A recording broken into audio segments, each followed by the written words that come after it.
What's good? Welcome back to the channel, guys. In today's video, this is part 2 of our 12 triples and 16 attacks in Legends League. So we're going to go over this with you guys with this Root Rider Valkyrie Overgrowth smash attack that is just absolutely crazy. If you guys aren't using this yet, I mean, it's almost like free triples in Legends League. It's just crazy. Super strong. We're going to have the link to the army in the description below. Let's get right into the action.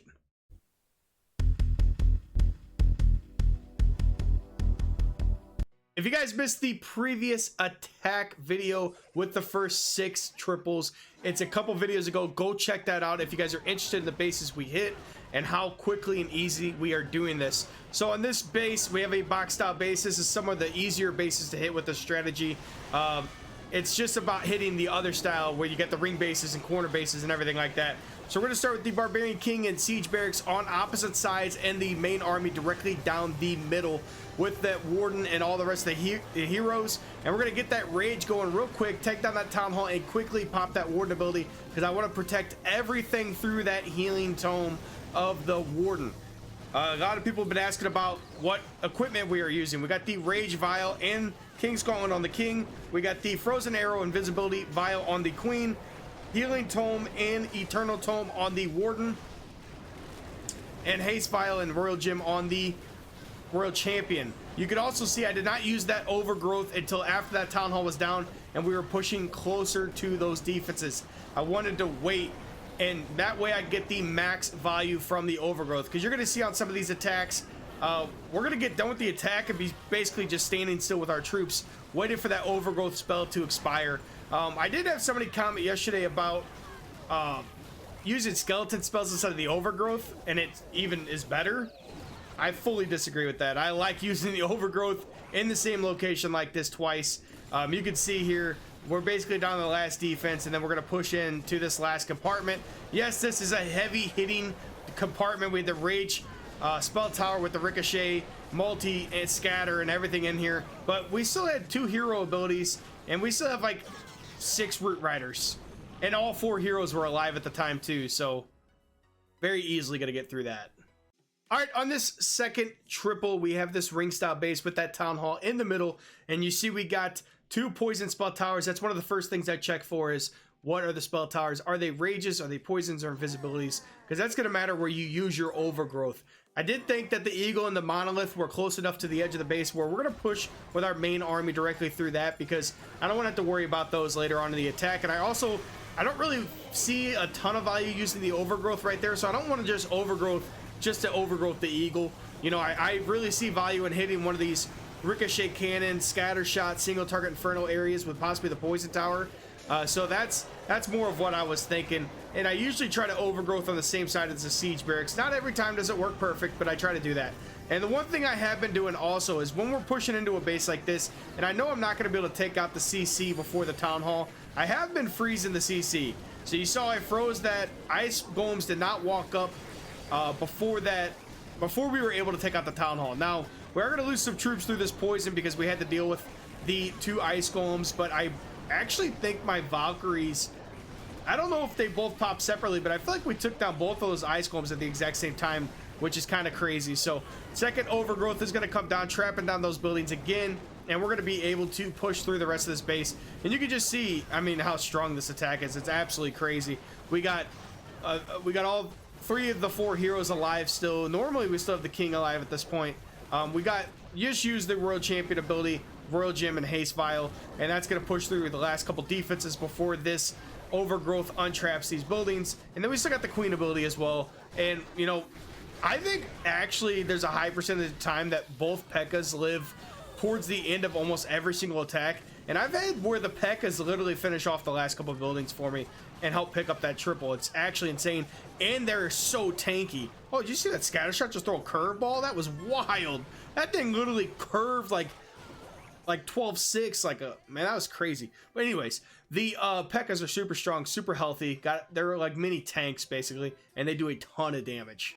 All right, on this third base, you can see we have another one of these box style bases. Like I said previously, these are some of the easier bases to hit. You could tell because it was a minute 40 triple. So you are picking up very quick time with these, even with the Overgrowth. And I think I want to say the max ones are 28 seconds. I'll check after this attack, but I want to say they're 28 seconds apiece. So 56 seconds of us keeping an area put down, and we haven't even used it yet. So you can see we got a minute 15 left, no overgrowth down yet. We're gonna deal with that clan castle right after we get that town hall down, and now we put it down.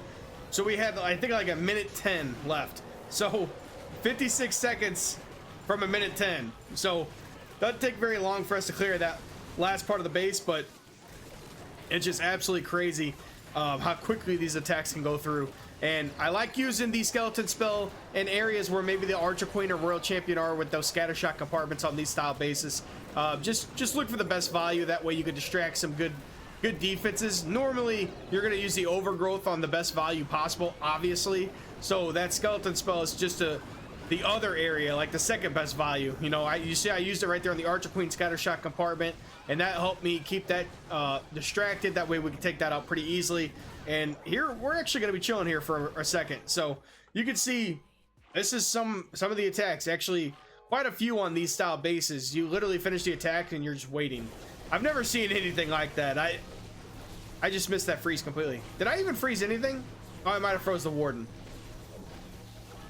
Good freeze. Anyways, yeah, it's just crazy how you can just literally see your troops standing still. It's just the most wild thing ever. But the overgrowth is just super strong.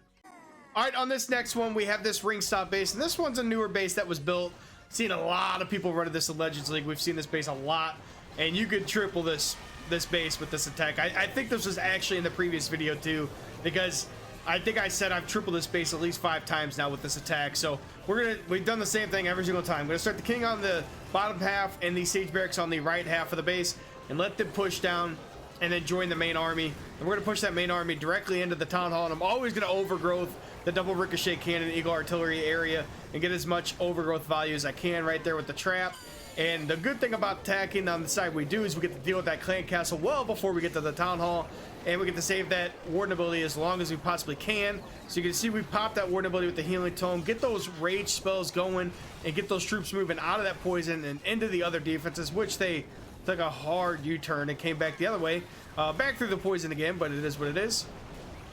And then we're gonna get that second overgrowth spell down, and we still have 1 rage. You know, every now and then I hold on to a rage or a freeze for that last compartment if I really feel like I might need it, just depending on how my troops are looking and depending on what defenses I have frozen or trapped with the overgrowth. So right here I know I got 2 ricochet cannons to deal with. Ricochet cannons can be a little difficult sometimes, so I went ahead and saved a rage spell because I wanted to deal with those a lot easier. And you can see I rage up with the Royal Champion and those Valkyries, and we're gonna just destroy these defenses very, very, very quickly. And you can see we had another like 6 or 7 second lull right there where we were just chilling because everything was trapped down and the rest of the buildings were destroyed. The overgrowth might be the next thing we see a nerf on. I hope not, but the overgrowth is very good. So this was our 5th triple, and if I didn't mention, I did in the previous video, but this was a plus 300 day. We had 6 triples. Obviously I said we had 6, but it was plus 300 on offense. This one was interesting. I chose to come from this side because I saw some good overgrowth value on the back half of the base, and I knew I was going to be able to deal with that CC, and I wouldn't have to worry about dealing with it later on in the attack. We did have a poison invisibility spell towers to deal with, which are a little bit of a pain sometimes, but I'd rather have that than rage because the rages could just be crazy. We did get trapped in the tornado for a second, which wasn't too bad, and it was going to allow us to withstand or last through that invisibility tower, but my root riders and Valkyries just kept going left, but it didn't really matter. We had some Valkyries come back. They took out that town hall very quick because Valkyries under a rage spell, I don't know if there's a troop better. I'm gonna be honest with you. Valkyries under a rage spell are crazy, and I know that they obviously don't have a lot of health, but they are so destructive. It's so fast. That's why you got to be careful with that warden ability sometimes, because you can see I went ahead and kind of pre-popped that. I usually try to time when that overgrowth is going to come down. You can see it start like fading a little bit, so I try to time that as much as possible because I don't want them to deal with it. But with the Valkyries, man, you got to be careful with that Warden ability sometimes, because if you're not quick with that Warden ability and you hit a rage real quick, your Valkyries will just 7-10 split and they're gone. And then you miss them with the Warden ability, and then they all go down. You can see, obviously, we're hitting these Valkyries with this Warden ability because we have a lot left over at the end of the attack. And I think this was, what, 3 out of 5 attacks, maybe 4 out of 5 that we've had some downtime with that trap off the Overgrowth, and we're literally just chilling, you know, whipping out the lawn chair, cracking a cold one, you know, getting some sun with the troops and just relaxing before we pick up that triple. All right, on this 6th and final triple, we have another one of these ring style bases, and this one I do like showing because this is not the easiest base to hit. We got double poison tower as well. I did see some value on that back half, obviously with the Overgrowth. We're gonna have that monolith eagle and some other value as well, and we're gonna have to pull that CC. Unfortunately, it's gonna be after the town hall, so this is one where we're probably gonna see me use a freeze spell, freeze that CC down, and then we're not gonna have to worry about fighting those ice golems if that's what comes out. So you see 2 ice golems come out, and normally I would use a freeze. I was a little late on the freeze, but I think I got it down just in time. We did pop 1 ice golem by accident, but that second one's not going to be there to do damage, so we end up taking down the town hall, and then we get the second one down too. So we got double rage spell. I went ahead and put 1 on both sides, even though 1 root rider used that one. Thank you. Still some value. Oh, Pekka used it too. Pekka just one-shot the queen. Did you see that? Oh my goodness. A raged Pekka just one-shot the archer queen. That was absolutely crazy. But so I guess we got some value out of that rage after all, you know. That second Overgrowth come down. We get Overgrowth obviously trapped down the monolith eagle and the warden. Those were the big ones, and them bomb towers obviously. So we're gonna have to deal with that after this Overgrowth is over with. A lot of overs as we're talking, but you know, and we have some defenses down here we did not get. Overgrowth is going to expire, so we're gonna have to deal with that now. And we got the queen ability still. Obviously still had all 4 heroes alive for a moment there until we lost the warden, and we got a healthy royal champion with that spirit fox still alive too, and that's going to help push through these defenses as well. And then obviously the queen ability. The queen ability is always going to help. Barbarian King went down there and got those final 2 buildings down there for us. Now he's going to push back up and help the queen out. But the queen ability is going to finish this off. These ones are hard. I'm going to be honest with you. When you can't use that warden ability kind of early on in the attack, you do tend to lose some troops. It gets a little difficult. So, you know, you really need your heroes to push through, and you got to just be smart with your spells. I probably could have saved the rage, obviously, for later on the attack, because I dropped both. I thought my army was going to split. It didn't split. But that Pekka one-shot the queen, so I guess it was worth it. Alright guys, that's going to do it for today's video. Hope you guys enjoyed the content as always. I appreciate you guys stopping in on an everyday basis and supporting the channel. Going to keep you guys up to date with my Legends League this month, and we're really trying to push as high as we can. Trying to get a new personal record on the end of the month stats and see if we can, because I don't think I've got a personal record since like Town Hall 14 Hydra, and yeah, it's been a while. I think it was like 2021, so it's been a little bit. It doesn't really feel like 3 years, but it's been almost 3 years now. It's kind of crazy. So that's what we're pushing for. Yesterday I think I went like plus 292, ended up minus 2 because I had a rough day on defense, or it was like minus 294 on defense overall. So I did change it base. Hopefully I get a little bit better results today, but we have had 3 consecutive days over plus 290 on offense, which is crazy. So we're getting at least 5 or 6 triples every single day. So we're trying to push to where we can get more triples, obviously, on these bases and keep this going. We'll catch you next time.